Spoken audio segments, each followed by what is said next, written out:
Hey guys, it's Andy, and today I'm going to show you how to use Revit to model a house from a point cloud.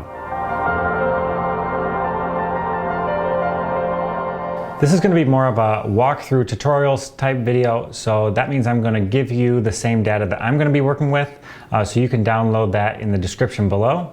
And this is going to be more of an in-depth tutorial, so if you want to skip to any particular section, I'll put the timestamps in the description as well. So at the link below, you'll find a couple things that you can download. First is the Stewart House RCP file along with the support folder, and then there's the LGS file. And I'll explain both of these once we get into the demo. All right, so I've got everything that I need here. Here's my RCP file, and then here's my LGS file. So I'm gonna open up Revit. I'm gonna create a new project. I always go to architectural. And the first thing that I'm going to do is bring in my point cloud and adjust a few settings before I get started modeling. So what I'm going to do is go up to the Insert tab here, and there's a button to import a point cloud. So I'm going to click on that, and it's going to be looking for an RCP file. So right on my desktop here, I have this stewarthouse.rcp. If you have a coordinate system on your point cloud, you might want to line it up with the coordinates, but in this case I'm just going to go center to center, and I'm going to orient it a little bit differently once I get it into Revit anyway. So I'm going to click open, and now I can see my point cloud here. It looks a little weird. Basically what's happening is the point cloud is not set in the right position, so it's you kind of are seeing it cut the roof off here. So we're going to fix that in a second. But just to show you that this 3D point cloud is fully in Revit, I'm going to go to my 3D view by clicking this little birdhouse up here, and now I can see that I have this fully 3D point cloud right inside of Revit. So this is super nice. So the first thing that I'm actually going to do is go back to level 1, and I need to set the levels on this point cloud. So if I go to a elevation view, you can see my level 1 is kind of cutting through the middle of the house. Level 2 is up above the house. And what I can do is just click and drag this point cloud, but this isn't very accurate. So there are a couple methods to very accurately choosing where to place the point cloud, but because there's the exterior of this cloud, I need to make sure that I can see the interior so that I can really dial in that line to set my base level. So what I'm going to do, I'm going to go into level 1. You can see that the level 1 already looks different because we drag the point cloud up. And I already know a little bit about this house, so I know that there's the ground floor and the garage is a little bit below the ground floor. So what I'm going to do is create a section using this little section button here. So this right here is the garage, and then this is the kitchen of the main floor. So I want to create a section that goes through both of these, and I want to flip it to this side just to make things a little easier. Doesn't need to be very big. But then I can go into my section view here. So if I expand this out, I see I have this section here. Now I can see a thin slice of the building. So this makes it much more obvious where my different levels are. So I can see the ground floor is here, and then this is the garage down here. So first thing I'm going to do is drag this point cloud up a little bit, and this is where I can zoom in, and I'm going to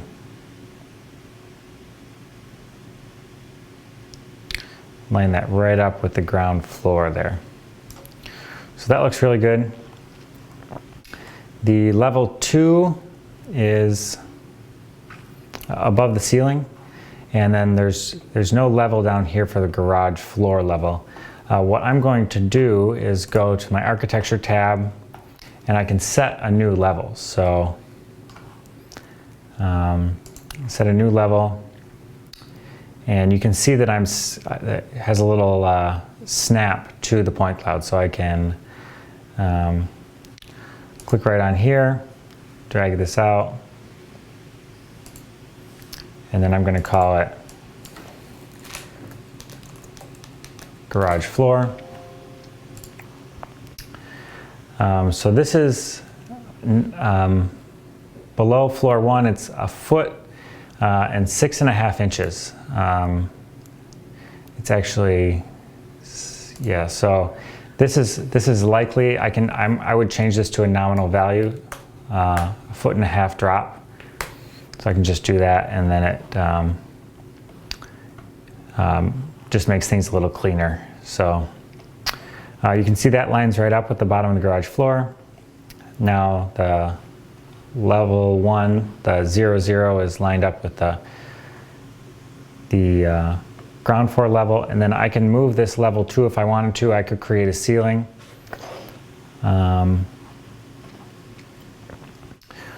But I might just move this down a couple feet. I think you can either drag it or you can just reassign this. I think it's probably an 8-foot ceiling.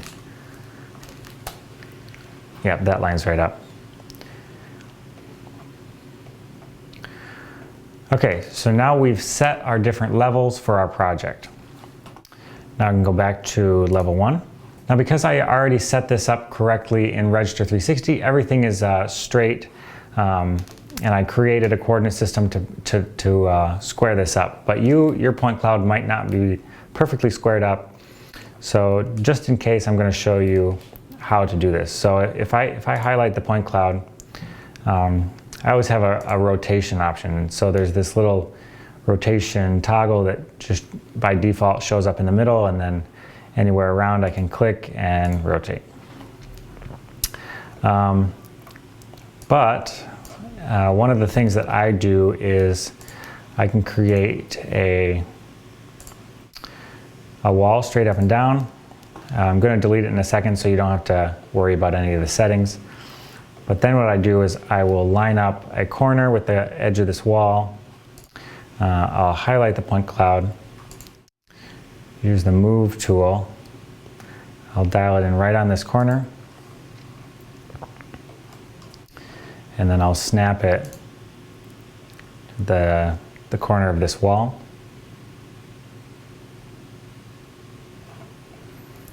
And then I'm going to rotate this to be perfectly lined up with the wall. So I highlight the cloud, choose rotate, and instead of rotating from this point, I can actually drag this rotation point. So I'm going to drag it right to the corner here. And then I can choose my rotation azimuth. I would go as far out as I can on this wall. And then now you see as I rotate it, I can snap it right to this wall. And now my cloud is going to be as straight as it can be on that one wall. I'm going to delete that wall. There's no need to keep it.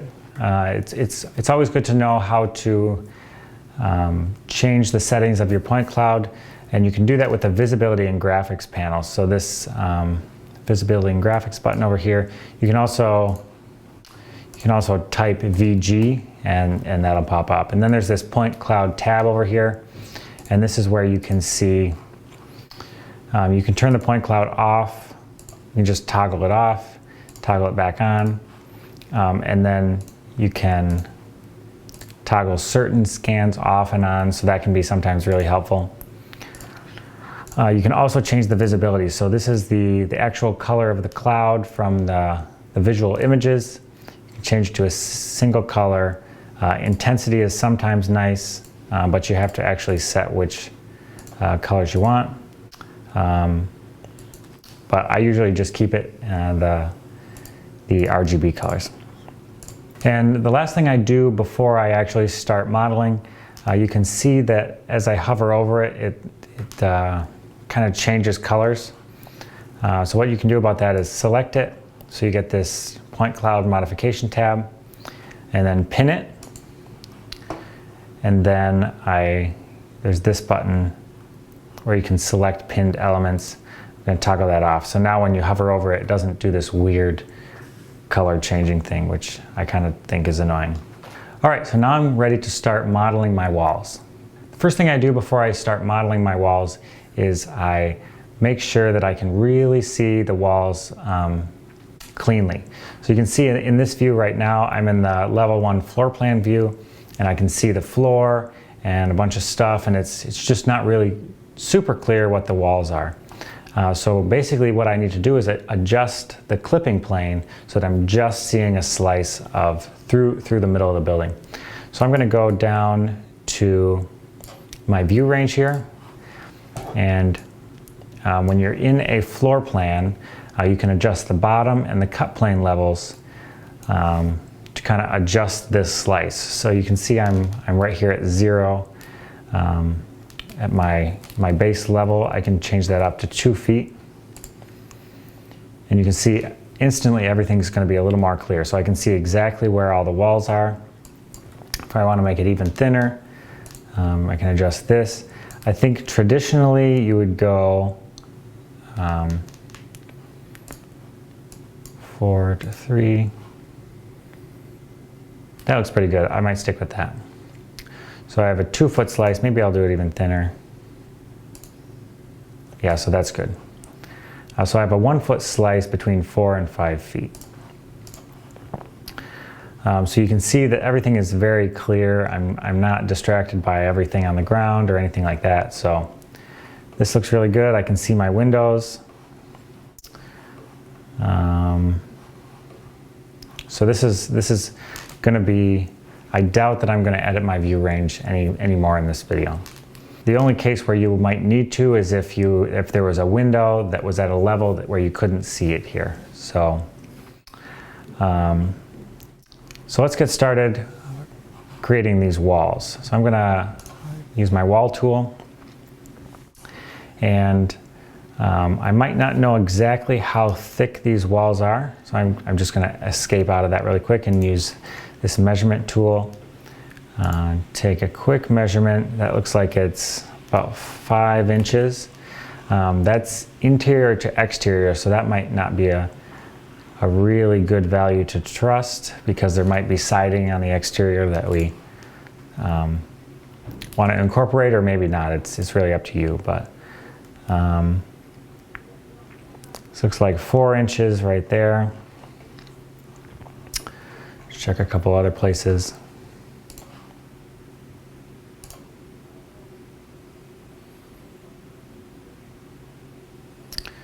Looks like 4.5. I might do a 5-inch wall all around, just to make things a little easier. So I'm going to do a 5-inch wall, generic. And I'm going to go from finish face interior. And I'm going to make sure the base constraint is level 1, and it goes up to level 2. If you had a ceiling set, then you would choose that. Okay. All right, so now I can go ahead and start, snap to that point right there, and then just go as far as I can up to this corner.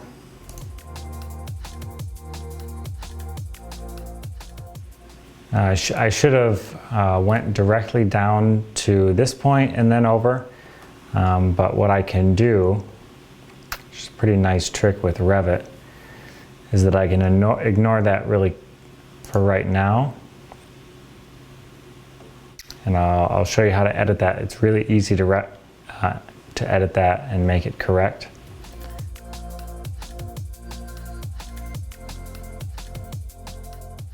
So this is the right there, and if I select that, I can, first of all, I can just change the direction like this. Or I could use the down arrow and just nudge it into the correct place. So now I've got the exterior of the house, of the walls done. So now I can go ahead and continue filling in the interior here.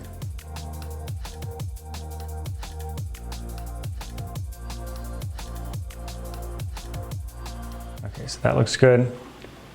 Gonna finish the garage off. Instead of drawing a new wall here, what I'm gonna do is extend this one out.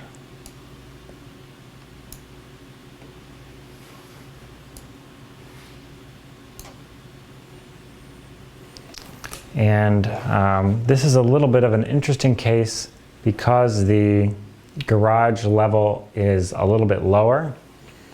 I'm actually going to split this up into two separate walls. So I'm going to continue with the wall on this one.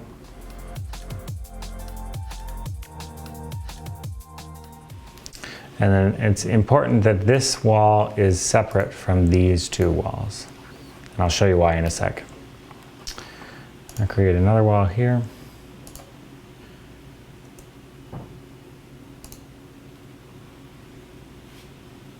And then it's also important that this wall is separate from this wall. Something that I like to have open all the time is this 3D view tab.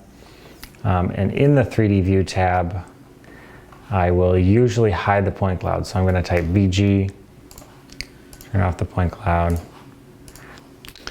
So I can kind of get a feeling for what I'm building in the Revit model while I'm doing it.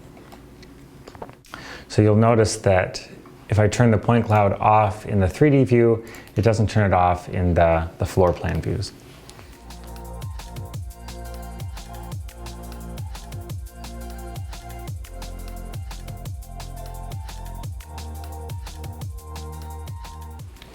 All right, so I've got all my walls drawn in, and the reason I wanted to have all the garage walls a little bit different is because the garage is lower than the rest of the house. So what I'm going to do is select all the garage walls, and instead of the base being level 1, I'm going to make it garage floor. So if I go into 3D view, I can see that the garage is a little bit lower than the rest of the house, which is exactly what's going on in real life. All right, so now all my walls look good. Now it's time to move on to the floor. To do the floor, I'm going to do the floor in 2 different steps because the garage floor is different than the rest of the house. But I'm going to use the architectural floor here. It reminded me to save the project. Go ahead, save the project. So I'm going to go ahead and use the architectural floor here. By default, it's asking me to pick on walls, which is what I'm going to use here. And this is just a generic 12-inch floor. Doesn't really matter. First, I'm going to do the garage floor here, and then pick on these walls. And it's putting it on the inside of each of these,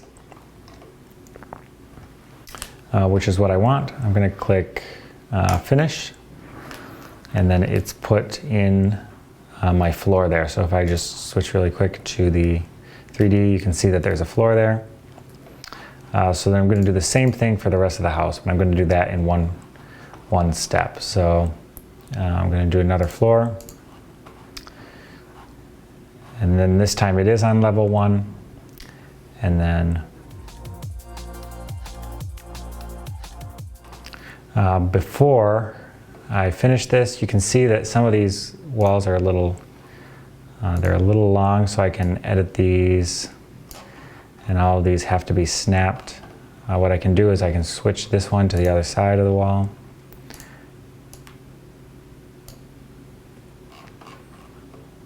And then this is another one that I'm going to have to edit.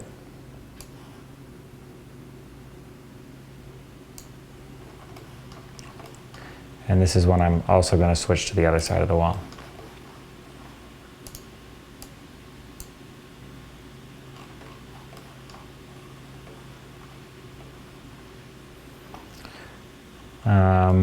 Because I'm not sure if it'll let me make my wall up to this line because this is where the garage floor ends. Let's see if it does. I'm going to click OK. So it did warn me. It said the floor overlaps on these walls, and then I'm just going to say yes. I want to join that geometry together. So if I go to 3D, you can see I have a floor on my house and a floor on my garage. The next thing I'm going to do is all my doors. Once I have my walls in here, you can see that it's a little hard to see the point cloud, but I can adjust that visibility. So if I go into my visibility and graphics panel, in the model categories, I can go down to my walls, and you can see I can change the transparency of the surface. So I'm going to change that basically to 100%. I want to see fully through it. And the lines, it sometimes can be helpful to make these as thin as possible. And then hit apply. You notice you can see through, and you can still see the windows and everything through these walls. All right, the next step here is the doors. So before I start the doors, I want to import the type of doors that I need. There are a couple ways that you can do this. If you weren't on site, you can go through into your point cloud data and measure them kind of like this. And kind of get an idea of how big they are. The other option you have is that LGS file that's also in the download folder. You can use the free Jetstream viewer to open this up, and you can fly around the cloud and take measurements of certain things that you need, and this gives you a good idea of how big things are. So this type of file can be really helpful if you like if I needed to measure this door right here, I can take that measurement.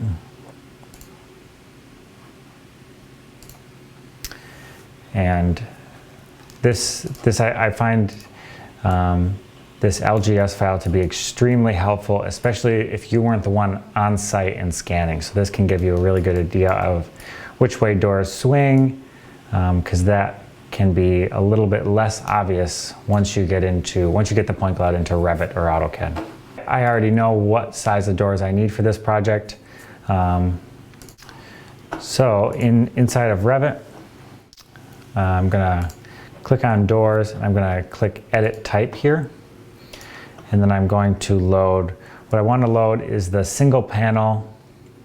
I've already got this loaded, but once you do this, I want all the 80-inch doors. So 30, 34, and 36. I do need a 32, but I'm just going to have to edit one of these two to be 32 by 80. Next up, I'm going to need to load a couple of double doors. So if you go into residential, this door interior double glass wood. I'm going to open that up, and then I'm going to choose the 72 by 80 one right here and import that. And you'll notice I have all my single panel doors and my double interior door. There's one more that I need to import, and then I'm going to need to load in this doors double flush panel.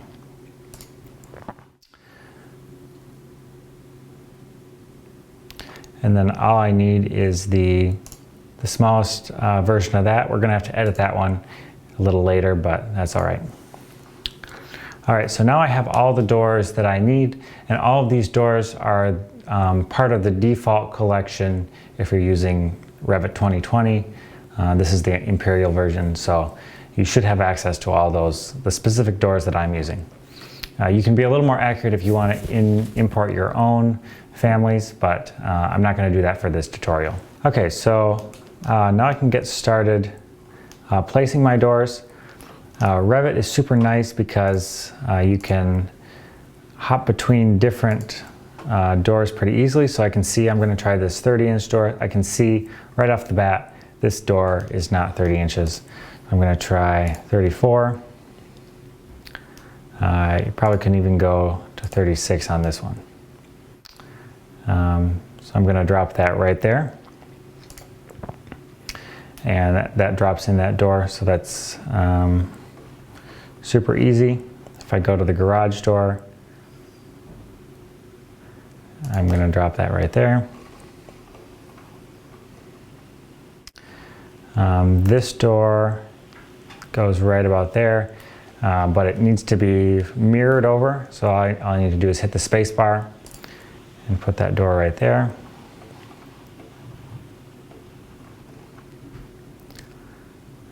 This is too big for this door, so I'm going to drop down to maybe still too big, so this is a 30-inch door.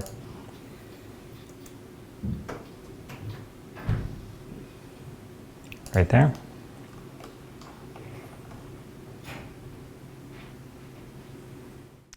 This might be a little bit bigger. I'll try 34. This might have been a 32-inch door, so I might need to edit a door to do that one. So we'll come back to that in a minute. This one could be a 36-inch door.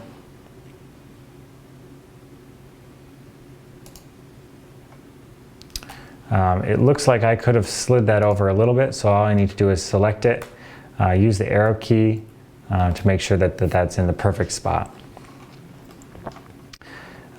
This particular door is 2 swinging doors, so I'll come back to that in a second.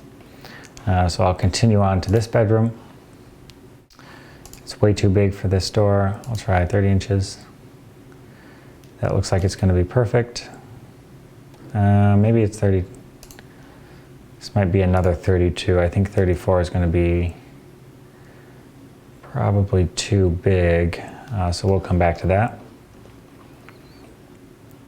This is a tricky one because it was scanned with the door closed, but I can still see the edge of the door here. But this is one where I can't really tell which way the door swings from the point cloud in the Revit model. So I might need to go out and check out this LGS file. Just jump into the scan really quick, and I can see that the door opens into the bedroom towards this bedroom or this bathroom door, so it swings this way. So I'm going to create a door. Let's try 34 inches. Might be 36. Okay, that's perfect. Way too big. Still too big.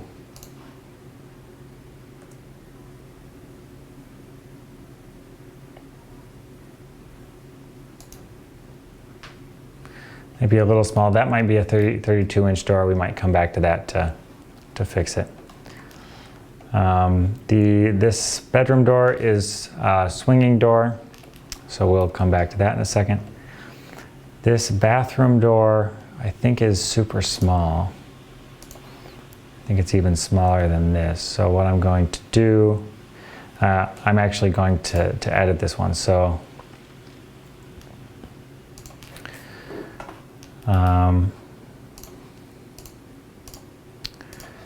in the edit type, instead of 2'6", I'm going to change it to 2'4". Click apply. Let's see what that looks like. That looks like it would be perfect. This one looks like it needs to be a couple inches bigger.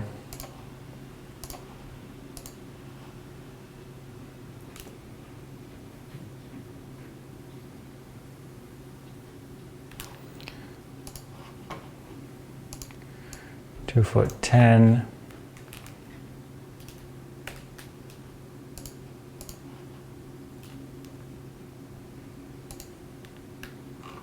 perfect right there.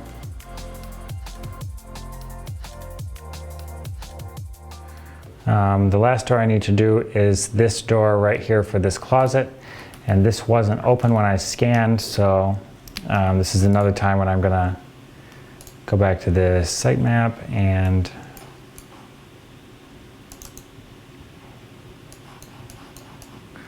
so that opens outward towards the kitchen.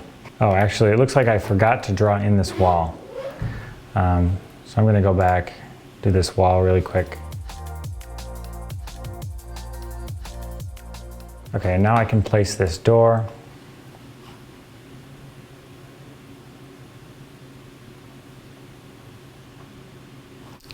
Might be a bigger door. Just like that. Okay, so now it looks like I have all my doors. The last one that I might also consider a door is this garage door. I'm gonna have to import that really quick. So go to door, and then I'm gonna load, it's in the residential tab. I'm gonna load this one right here, this embossed panel. And there are two options. This is the bigger one I can see. So when I put this in, you can see it's gonna line up right with these two pieces right here.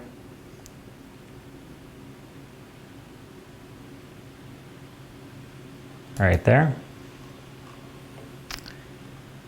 And just to check things out, I'm going to go over here to my 3D view. Now I can see that the garage door was obviously put onto the ground floor when it should have been the garage floor, so I just need to go back, switch that to garage floor, and now that looks perfect. I can also see in this model so far I've got all my doors and they look really good.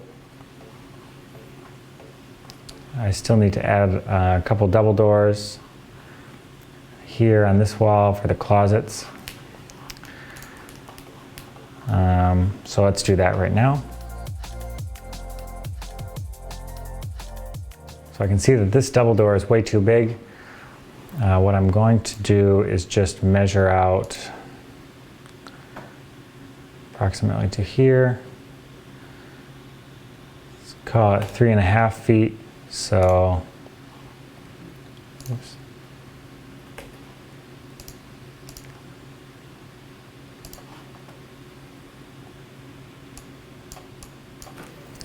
Three, 6. So now when I put this here, that's going to line up perfectly. For this one's a little bit too big.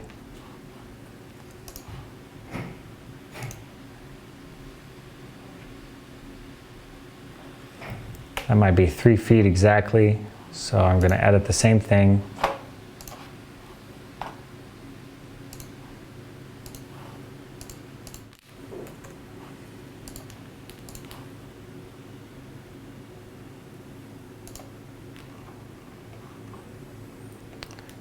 This particular door isn't exactly this type of swinging door. It's one of these doors that crumple up as you open them. But in this case, I don't have this kind of door in the default family, so I'm just going to use this as a place mark. For this particular closet, I didn't get enough scan data in this area to know exactly what kind of door this is. So I'm just gonna guesstimate this and use that as a placeholder.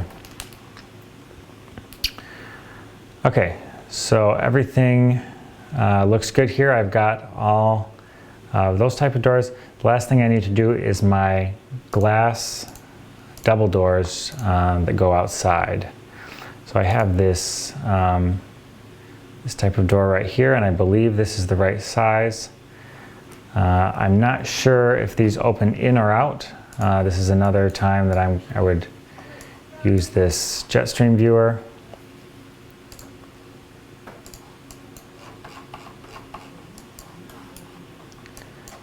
Might be easy to see from the inside.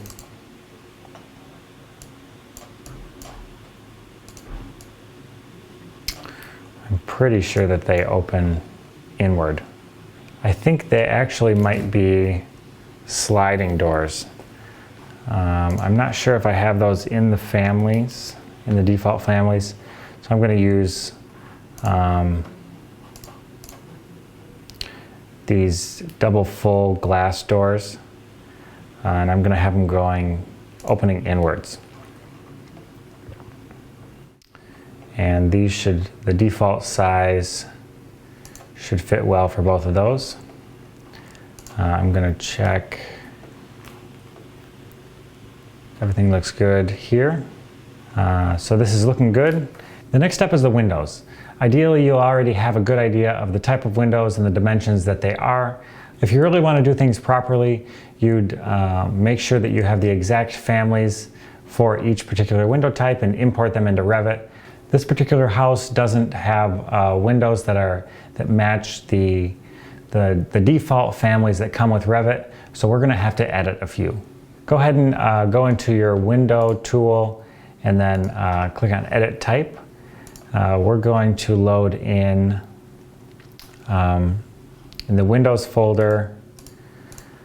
I'm going to load in Window Single Hung, and then I'm going to find a couple of windows that are the closest to the dimensions of the windows that I have.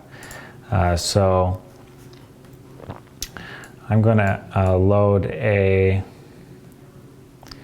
something close to 36. I'm going to do 34 by 36, 38 by 36, 38 by 56, and 38 by 52. And click OK. And then now those are added in here. So now I can go start adding these windows. I'll go back to my level 1, and in here I can see that there's a window here. If I want to get a rough idea of how wide this window is, I can use this. It's about a 3-foot window. So this might be I'll try this 34 by 36, and I'll place it right there.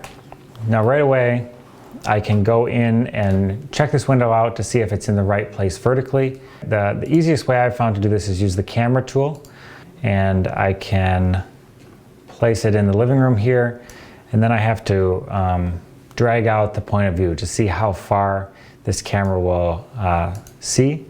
So I can place it this way. So now I can see the point cloud data, and I can see my Revit model here. So I can see that things are not quite lining up. The window is quite a bit bigger than the window that I placed in there.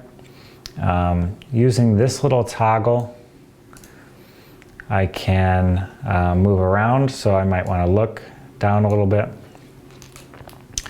Okay, so this is obviously not the right window, but this view makes it really easy to swap out and test different things. So I'll try a little bit bigger of a window, makes it a little wider, how about a little taller.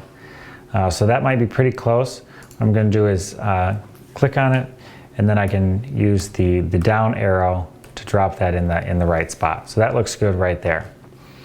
Now I'm going to go back to my level 1 and place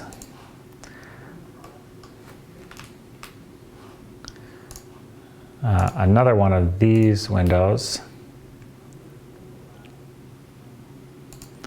right there. And then just to double check, I can go back to this 3D view.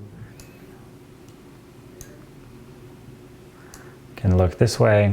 I can see I placed it a little high. I can just drop that down a little bit. Okay, that looks good.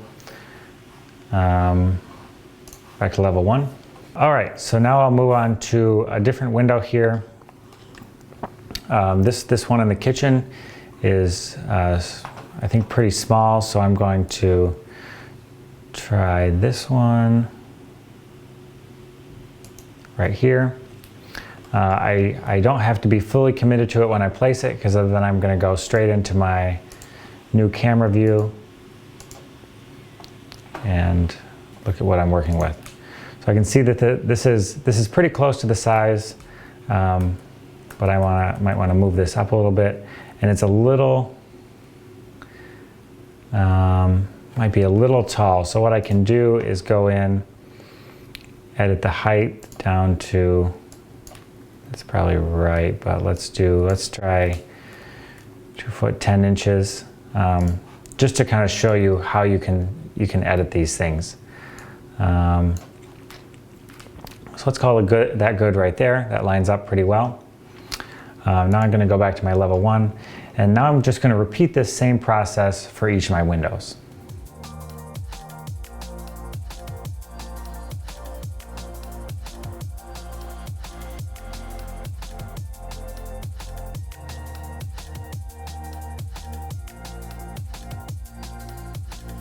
All right, so now I'm done placing each of my windows. I like to jump into my 3D view and just have a look around to make sure that they all look like they're placed correctly. Pretty good, it's really starting to look like the house. The next thing I'm gonna do, which is a little bit more particular to this specific house, is if we check out this is the living room. And you can see that there's this big opening in the wall here. And then if I go into this room, there's also an opening in this wall. So we can model those right into our Revit model. So you'll notice that this opening goes all the way to the ceiling, and this one only, there's still a bit of wall above it. So I'm gonna switch back to Revit, go back to my level 1. And you can see this in the point cloud here, which is, it's pretty obvious. So I need to create a wall opening here. So I'm gonna click on this wall. There actually is a wall opening tool here. So I'm gonna click on that. I'm gonna click right on the edge of the wall there, and then right on the cloud there. So now let's just jump into the 3D view, and you can see that opens it right up. For some reason it didn't go all the way to the ground. So I need to make sure, oh yeah, the top offset, that's 0, that's 0. Base constraint level 1 up to level 2. So now in 3D view, yep, that looks perfect. So it's just that space there. Next is this second one. Click on that wall opening. Same exact thing.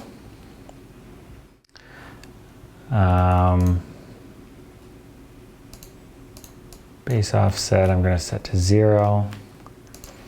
Let's see what that looks like.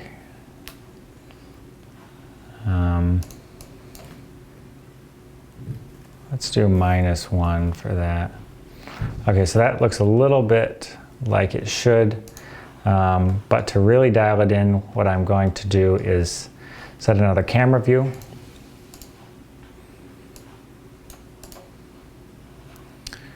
Now I can select this in particular, so now I can drag this up and down. So I want to drag it right up to the edge of that right there. And then now this is, I know that that's really, really accurate compared to the point cloud. All right, so now I've got all my walls in, I've got my windows and doors and the floor, and that's really what I would consider the base of the Revit model. So the next step is really to add all the details to really make this model come alive. All right, the next quick thing that I'm gonna do are put in the 2 decks. So if I go over to the point cloud here, you can see I've got a deck on the front here, and then on the back, there's a little landing right outside the back door. So now what I'm gonna do is, first you can see that I can't see these decks in the current view that I have, so I need to adjust my view range. So I'm gonna go down, adjust the bottom to 0, just to see what I can see. I can see some of it, but I might need to make it -1. And then I might drop this down to about 2. So now I can see the decks here. So I'm gonna just zoom in. I can see the outline of the deck, and then I can see the posts, which is also important. Same thing on this side. It's a little less clear, but you can see the individual posts and along with the outline. So to create the deck, all I do is use the floor tool. I'm going to use the floor, and then the key to this is this height offset. So you'll notice in the point cloud, there's a little bit of a drop. There's a little bit of a step down from the, if you walk out the front door, you step down onto the deck. We might not know exactly what that is, and you probably didn't measure it out on site. So what you could do is come in here to the point cloud and measure down to it, but there's another method that I'm going to show you right here. So I'm going to create a floor, and then I'm going to pick on, I can't necessarily pick on walls because there's no walls out here. I'm going to use a boundary.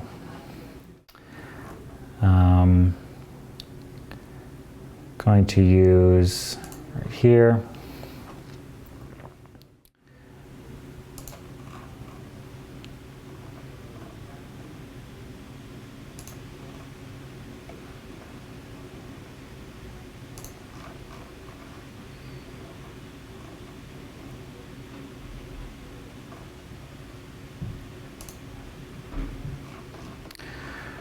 All right, so now I've drawn in my floor. I'm gonna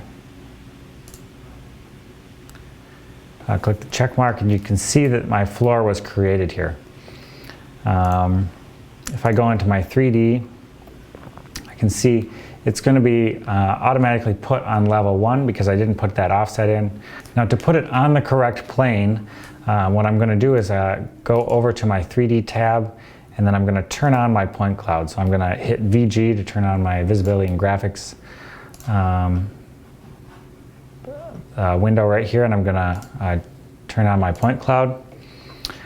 So now I can obviously see that the deck is way above where it should be, because I can see in the point cloud it's really obvious where it should be. So what I'm going to do is set my height offset. I'm going to do -0 space 6 inches.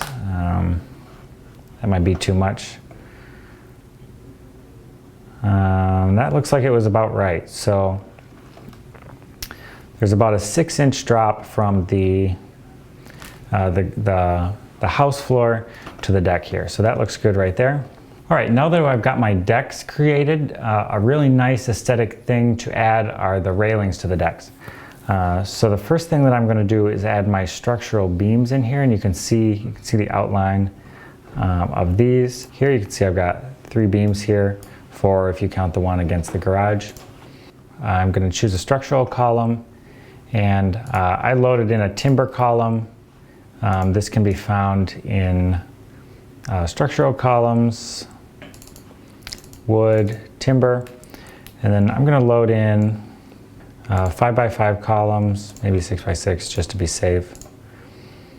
And let's see, so this 5-inch by 5-inch should be good. Let's see here, I'll place it right there. Gonna make it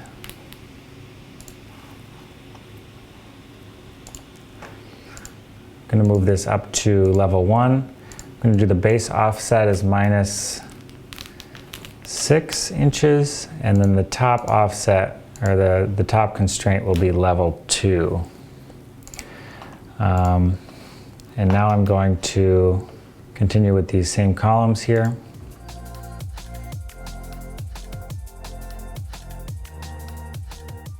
And then I can just highlight all of these, make sure that their offset is -0.6 inches, and then the top level is level 2. I'm going to click apply, and then just check out my 3D view.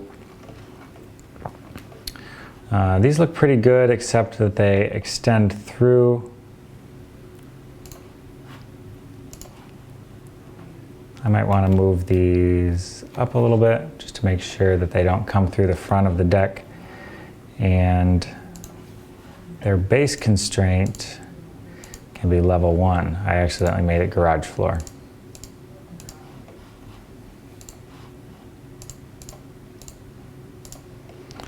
Okay, so now that I have my posts in, I can go ahead and create my railing. So in the architecture tab, you'll see this railing tool. I can sketch the path here. And I can see in the point cloud that each of these railing bits, so I'm going to set my railing for level 1. I'm going to add in my 6-inch offset, and then I'm going to connect it to the house and then straight into this post. So that's good. I'm going to hit create, and then I'm going to create my second one here. Same exact settings. I can make sure I line this up right along the path of this railing.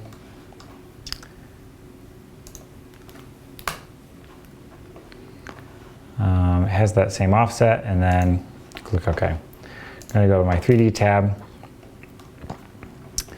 and this looks pretty good, but one thing that's really important is to just show your point cloud really quick to make sure everything is lining up correctly.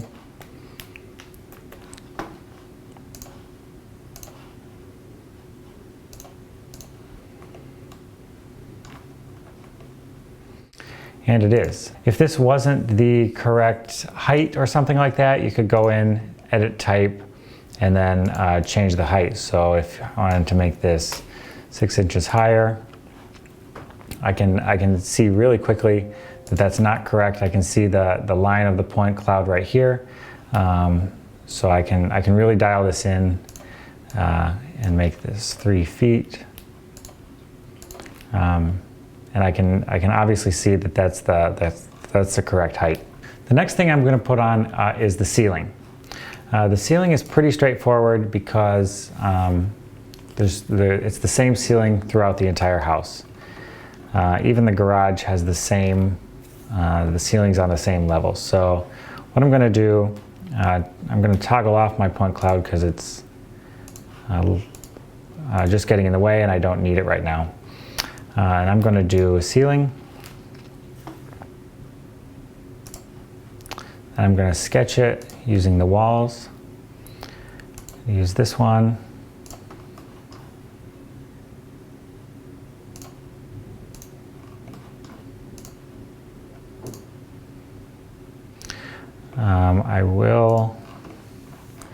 I have to make sure all of these line up. I do want these to go to the outside of the wall. I'm going to swap that to the outside. I do need these to line up here, so I'm going to snap these just like that. Outside, outside. One thing I do need to fill in, I do need the ceiling over the deck, so I'm going to extend these lines out.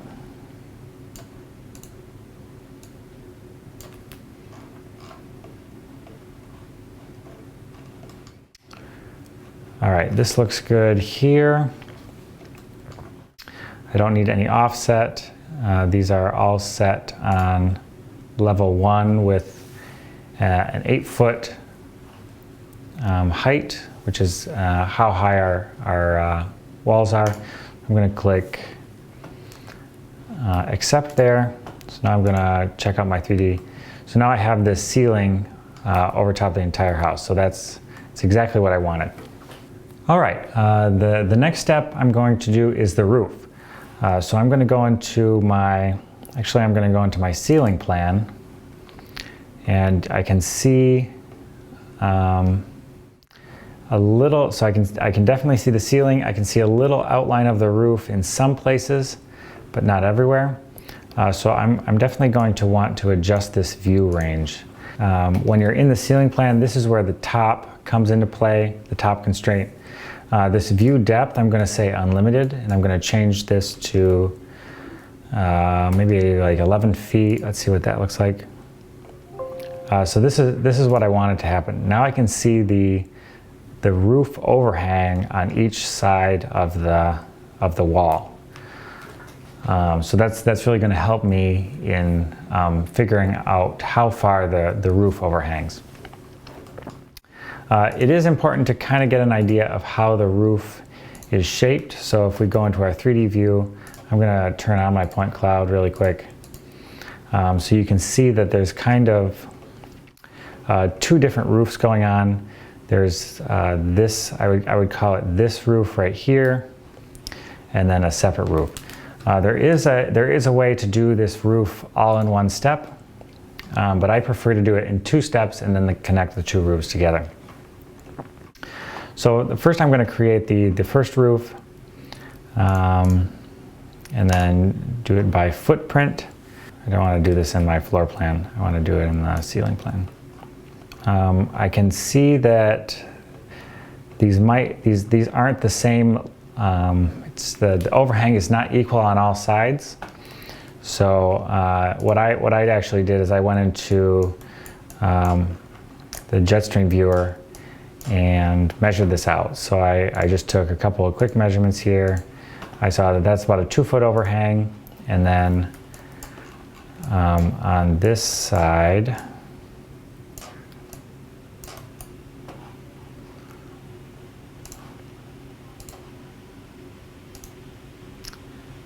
it's about 2.5 feet. So I really need to keep that in mind when I'm creating this. So let's say that the overhang on this side is 2.6.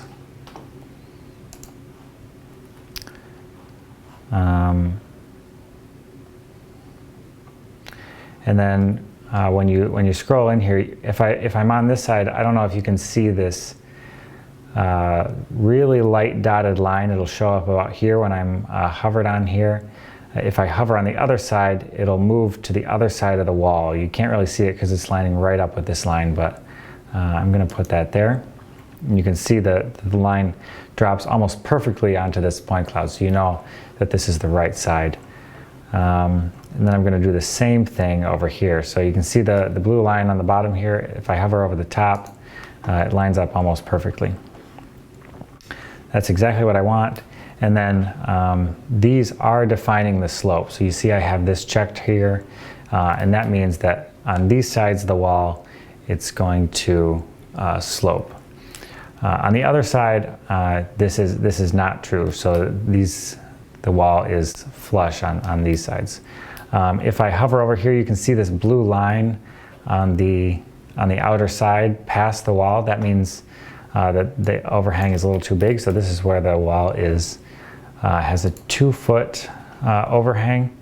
So I'm going to change that.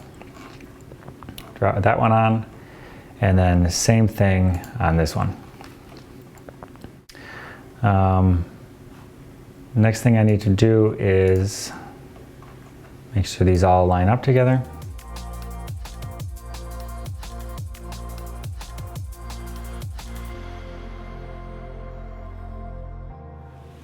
All right, so that looks good right there.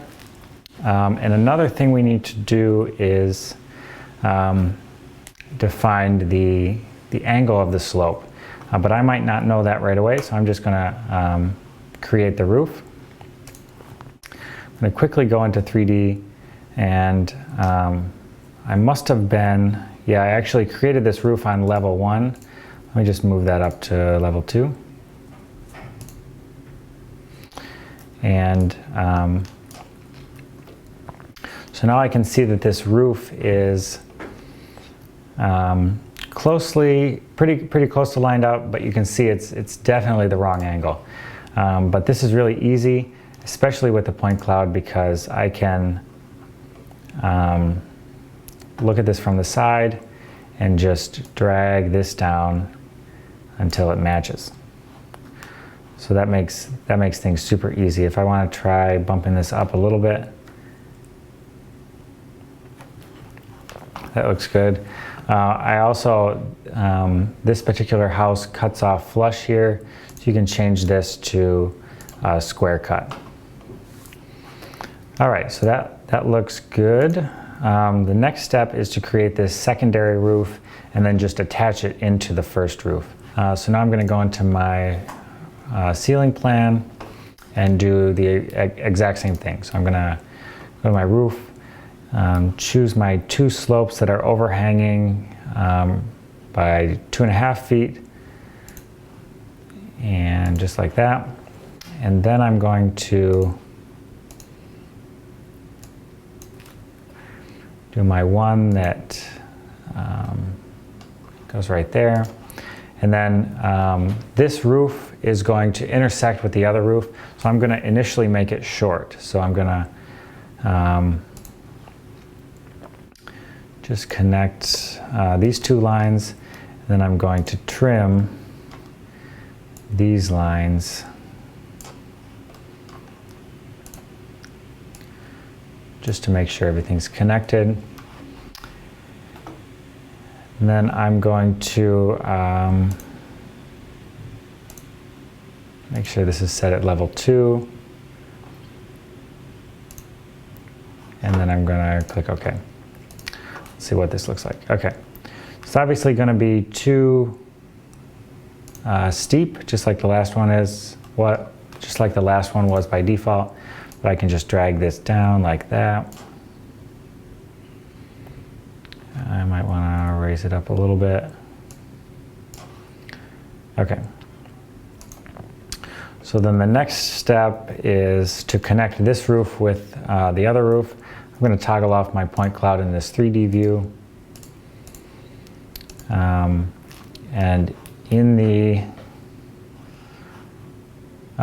modify tab for the roofs, there actually is a connect button. So I can join this roof.